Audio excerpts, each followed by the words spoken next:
I love you, brother. I love you. I love you. I love you. We love each other. We love you.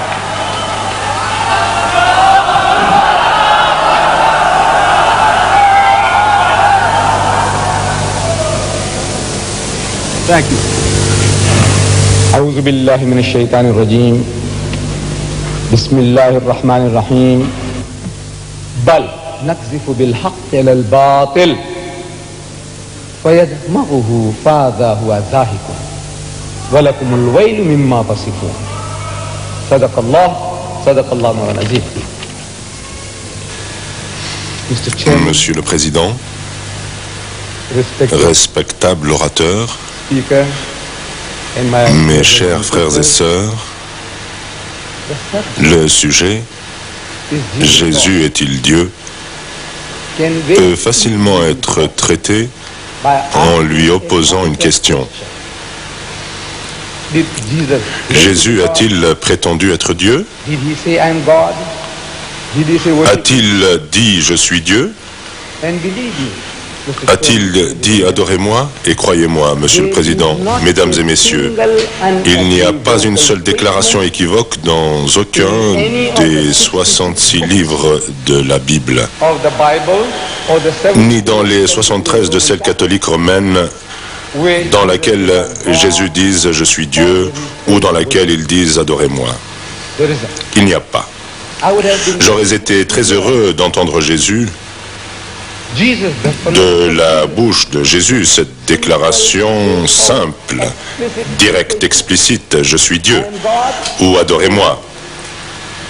En effet, moi en tant que musulman, et nous tous musulmans, croyons que Jésus-Christ était l'un des plus puissants messagers de Dieu. Nous croyons en sa naissance miraculeuse, nous croyons qu'il était le Messie, et nous croyons qu'il a donné la vie aux morts avec la permission de Dieu et qu'il a guéri les aveugles-nés et les lépreux avec la permission de Dieu. C'est vraiment seulement là que se situe la véritable différence entre les musulmans et les chrétiens que celle de la divinité de Christ. Ainsi, c'est pour cela que je dis que notre frère n'a pas utilisé une seule déclaration venue de la bouche de Jésus qui dise « Je suis Dieu » ou « Adorez-moi ». Durant tout son séjour sur terre, il n'a jamais fait de déclaration pareille.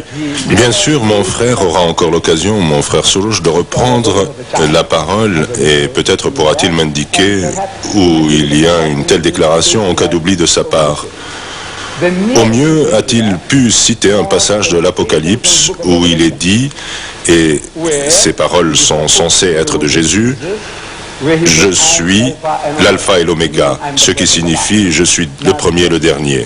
Bon, déjà ce livre de l'Apocalypse, c'était un rêve. Un rêve dans lequel Jean, dans ce rêve, avait une vision dans laquelle il voyait des animaux avec des yeux à l'intérieur et des yeux à l'extérieur, et avec des cornes surmontées d'yeux. Tout cela, un homme qui a trop mangé peut en faire l'expérience.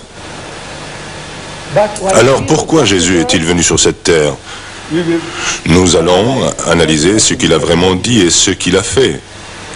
Voyons maintenant l'idée de la Trinité. Les chrétiens, la majorité des chrétiens, y compris l'Église anglicane, l'Église romaine catholique, les presbytériens, les luthériens, les méthodistes, presque à l'unanimité, croient en cette chose, la Sainte Trinité. Dans le catéchisme chrétien des églises, on dit, et je cite, « Car le Père est Dieu, le Fils est Dieu, et le Saint-Esprit est Dieu. Mais ce ne sont pas trois dieux, mais un seul Dieu. Ainsi le Père est tout-puissant, le Fils est tout-puissant et le Saint-Esprit est tout-puissant. Mais il n'y a pas non plus trois tout-puissants. Il n'y a qu'un seul tout-puissant. Et ça continue. Je cite le catéchisme. Le Père est une personne, le Fils est une personne et le Saint-Esprit est une personne. Cependant, ce ne sont pas trois personnes, mais une seule personne. Je vous le demande. Qu'est-ce que c'est que cette langue? Est-ce de l'anglais? On dirait que c'est de l'anglais, mais ce n'est pas de l'anglais. Personne, personne, personne. Mais non trois personnes, mais une seule personne. Je répète, qu'est-ce que c'est que cette langue? Qu'est-ce que c'est qu'une personne dans votre langue, à vous les Anglais? Dites-le moi, vous qui êtes Américains et qui parlez comme les Anglais. Dites-le moi. Qu'est-ce que c'est qu'une personne dans votre langue? Supposons que vous et deux autres frères soyez des triplés, identiques, au point que nous ne puissions pas faire la différence entre vous trois. Vous êtes identiques les uns aux autres. Si l'un de vous commet un assassinat, je vous le demande, pourrons-nous prendre l'autre? Vous dites non, je vous réponds. Et pourquoi pas? Vous vous ressemblez. Pourtant, il me dira, mais non, c'est une personne différente. Ce qui en fait une personne différente, c'est sa personnalité. Si la personnalité est différente, il est différent. Et quand les chrétiens disent, au nom du Père, et du Fils, et du Saint-Esprit, je vous dis que vous avez trois représentations mentales distinctes à l'esprit. Quand vous dites Père, vous ne pensez pas au Fils. Quand vous dites Fils, vous ne pensez pas au Saint-Esprit, n'est-ce pas? Oui, et ces trois représentations ne pourront jamais se fondre en une seule. Malgré tous vos efforts, elles resteront toujours trois dans votre esprit, à moins que votre esprit ne soit malade et que vous ne disiez « je vois ces trois comme une seule image ». Les trois resteront toujours trois. Maintenant, en ce qui concerne les musulmans, croire qu'un être humain, quel qu'il soit, est Dieu ou s'unisse à Dieu, c'est prendre des libertés avec Dieu. Que ce soit l'idée hindoue du Dieu incarné, ou l'idée chrétienne du Dieu incarné, Dieu se faisant homme, le Saint-Coran dit.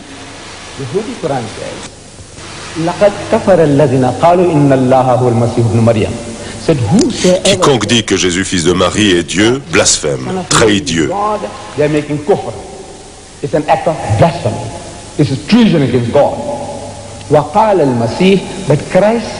Et Jésus dit,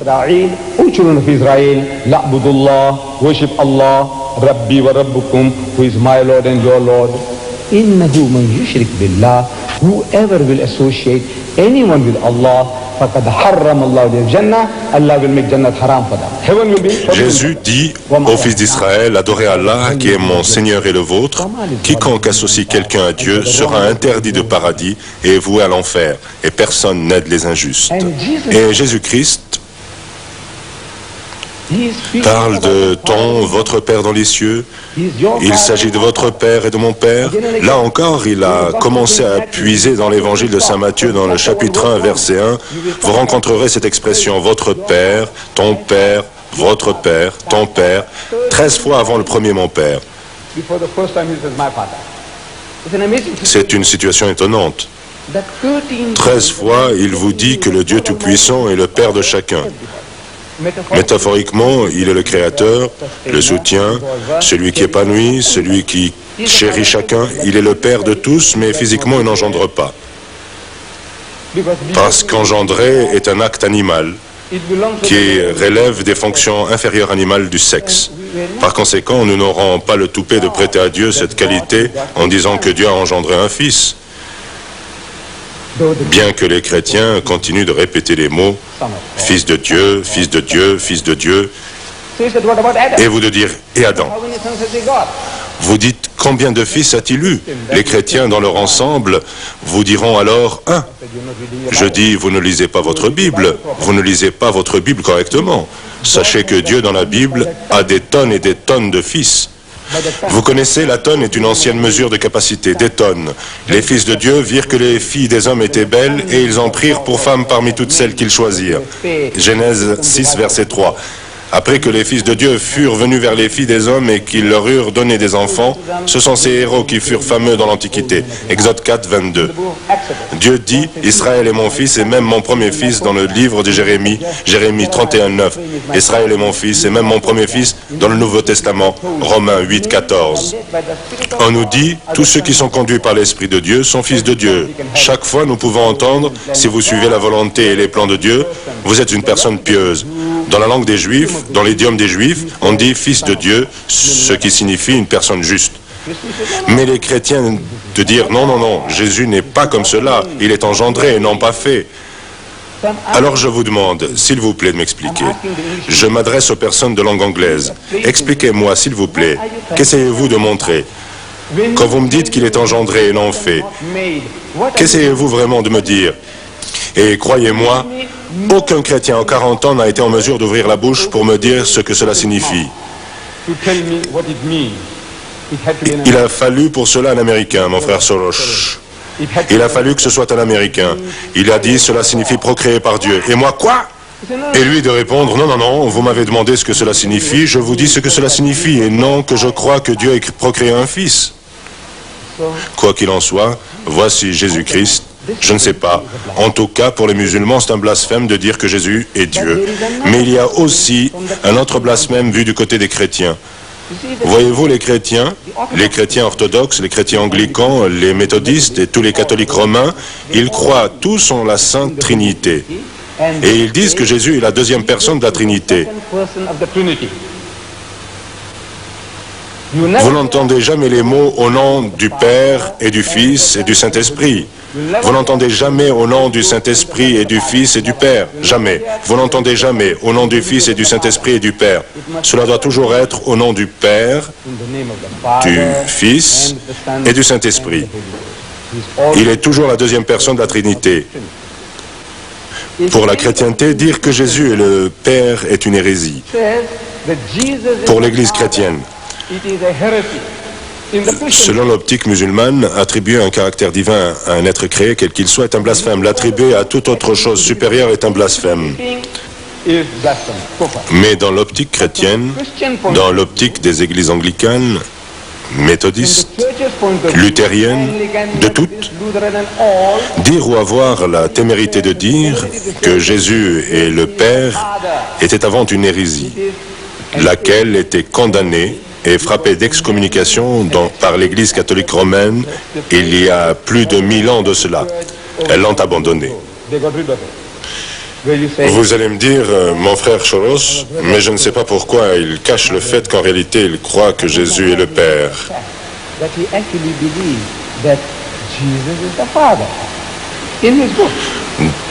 Dans son livre intitulé « Le chrétien libéré », au cas où il l'aurait oublié, peut-être qu'il ne l'a pas apporté moi-ci, le chrétien libéré. Pardon, le palestinien libéré, excusez-moi. Et étant donné l'étoile de David en arrière-plan, je ne sais pas, libéré des Juifs ou libéré de quoi? Chrétien libéré. Il dit, et je cite à la page 80,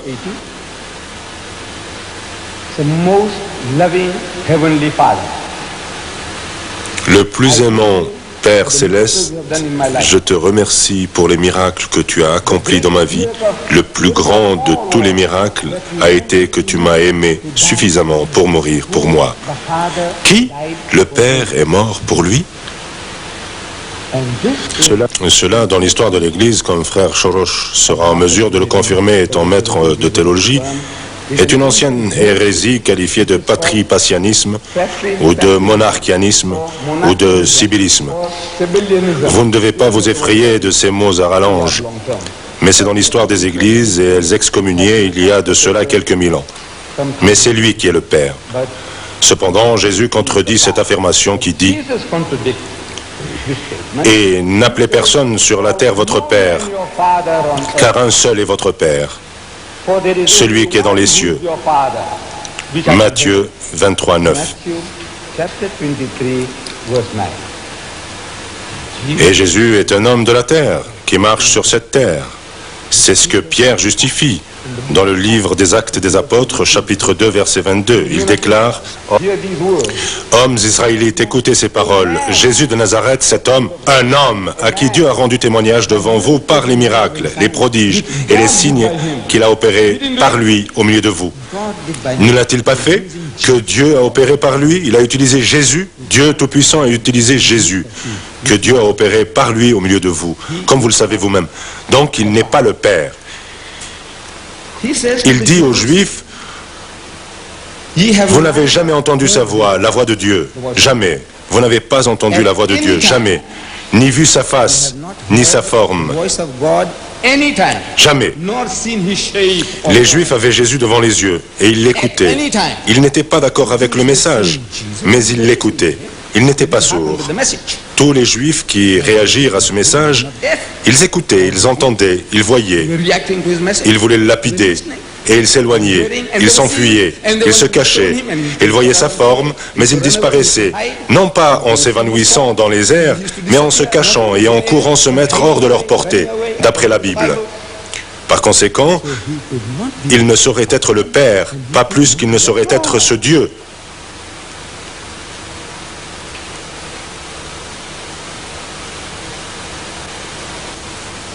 La Bible atteste ce que Dieu n'est pas. Ce que Dieu n'est pas. De même que dans l'islam, le Coran nous dit aussi ce que Dieu n'est pas. Comme quoi, Dieu n'est semblable à rien que nous puissions nous représenter ni imaginer. Tout ce que vous pouvez vous représenter ou imaginer n'est pas lui. Nous avons entendu quelques 99 attributs de Dieu, comme quoi il est haut, il est miséricordieux, il est juste, il est saint, etc., etc., et cela 99 fois. Mais il y a certaines choses qu'il n'est pas. Il n'est pas ci, il n'est pas là. La Bible également nous dit ce que Dieu n'est pas. Et il est dit dans le livre de Job 25, 4, 6, « Comment l'homme serait-il juste devant Dieu? Comment pouvez-vous comparer le moindre être humain avec Dieu? Comment celui qui est né de la femme serait-il pur? Quiconque est né d'une femme n'est pas suffisamment bien pour être comparé à Dieu. Quiconque, que ce soit un Moïse ou un Jésus ou un Mohammed, que ce soit un Rama ou un Krishna ou un Bouddha, quiconque a été porté pendant 9 mois par une femme ne pourra jamais être un Dieu. C'est ce que la Bible dit. Quand la lune n'est pas brillante et les étoiles sont impures à ses yeux, aux yeux de Dieu, qu'est-ce que c'est que toute cette histoire? La lune, les étoiles, qu'est-ce que c'est que ça? Rien. Que peu de valeur à l'homme. Voyez-vous, les chrétiens disent, écoutez, Jésus est né d'une femme. Ça ne fait pas de doute, mais il est né de façon miraculeuse. Là, nous sommes d'accord avec eux. C'est donc ça qui fait de lui quelque chose de surnaturel, car il est né miraculeusement. Ainsi est Dieu Tout-Puissant dans ce livre. La Bible chrétienne qui dit le peu de valeur de l'homme. Si le soleil et la lune et les étoiles ne sont rien à ses yeux, qu'est-ce que l'homme? Vous et moi, qu'est-ce que vous êtes? Qu'est-ce que nous sommes? Que peu de valeur à l'homme qui n'est qu'un asticot. Savez-vous qu'est un asticot? Vos gens qui vivaient dans les jungles totales, vous ne savez pas ce que c'est qu'un asticot? Vous connaissez les asticots? Je ne vous ferai pas de description. Vous ferez bien de regarder dans le dictionnaire, dans l'Oxford Dictionary, et vous trouverez asticot. Sévères, vous savez, qui vivent dans le fumier, dans les excréments humains, asticots, vous et moi, d'après ce livre de Dieu, vous n'êtes rien de plus que des asticots. Et le Fils de l'homme, qui, Jésus-Christ, c'est explicite. À moins que vous ne vous soyez mis dans la tête que Jésus est une exception. Dieu Tout-Puissant se donne exprès la peine de vous dire, écoutez, ce fameux Jésus n'échappe pas à la règle. Et le Fils de l'homme, demandez à n'importe quel chrétien qui est le Fils de l'homme. 83 fois dans le Nouveau Testament, Jésus-Christ est décrit comme le Fils de l'homme. Fils de l'homme, Fils de l'homme. Il est le renard pour les chevaux et le taureau de mauvais augure. Mais le Fils de l'homme n'a pas de toit au-dessus de la tête et le Fils de l'homme est comme le fils de Jonas, car Jonas a passé 3 jours et 3 nuits au centre de la terre. Ainsi est le Fils de l'homme. Bien 83 fois, Jésus est appelé le Fils de Dieu, 13 fois. 13 fois. Mais 83 fois, 70 fois plus souvent, Fils de l'homme, Fils de l'homme, Fils de l'homme. Et demandez à n'importe quel missionnaire chrétien, qui est le Fils de l'homme, il répondra Jésus. Appelez le Fils de l'homme, et qui n'est qu'un ver, un ver. C'est un ver. Nous sommes des asticots. C'est pire qu'un ver. Lui, c'est un ver. En d'autres termes, ne vous y trompez pas. Quiconque est né d'une femme, et la Bible nous dit dans l'Évangile, selon Saint Luc, chapitre 2, verset 21, et lorsqu'il eut 8 jours, il fut circoncis. Dieu circoncis.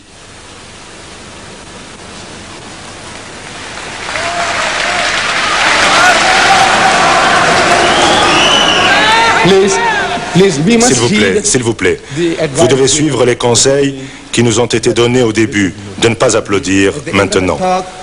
À la fin d'une intervention, si vous voulez applaudir, d'accord. Les 2 orateurs, s'il vous plaît. Quand il eut 8 jours, il fut circoncis et il fut appelé Jésus par les anges alors qu'il était dans le ventre de sa mère. Qui était dans le ventre de sa mère? Jésus. Comment en est-il sorti? Comme vous et moi? Qui? Dieu? Je vous pose la question. Imaginez que vous soyez une infirmière, on peut tout imaginer. Que vous soyez une infirmière il y a 2000 ans en arrière qui se trouve dans cette étable en train d'aider Marie à accoucher de cet enfant.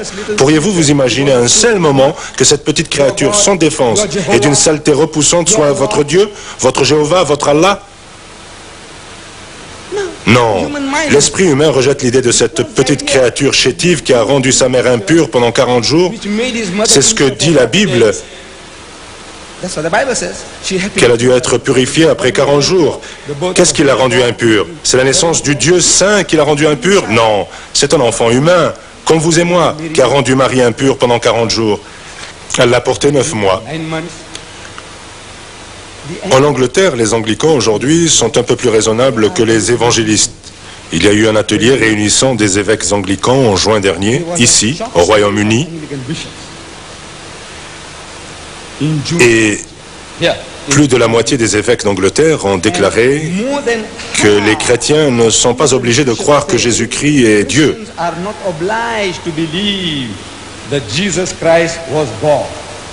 C'est fini. Vous ne devez pas le croire.